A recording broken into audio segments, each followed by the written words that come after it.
Doğanlı görünür. Doğru bakmanlar cüllüğü, göze kızıl doğanlı görünür. Söz pehim etmez, akmak gedi, öl yanından dilli görünür. Başa değmeyen şagurtlar, kastetmeyen gerektir yurtlar.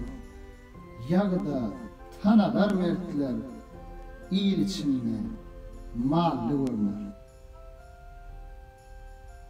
Fikret, başa iş düşmeyenle, ısı yoktur son puşmanla.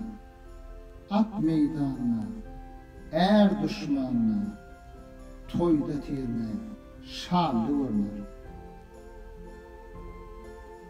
Canı sağın, sözler dili, jomardım dep durma dili.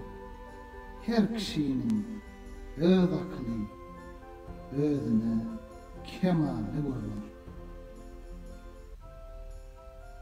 Gadimdan settir yağışılık, yağışı dağıttır yağışılık. Mert yigide az yağışılık, az hem süylü görünür. Gel akıl dolandırın, yürek peyvendi, can bendi. Her kişinin öz perdendi, özüne cemalli görünür. Maltım ulu, söz bünyadım, ağzımla yakınım yadım.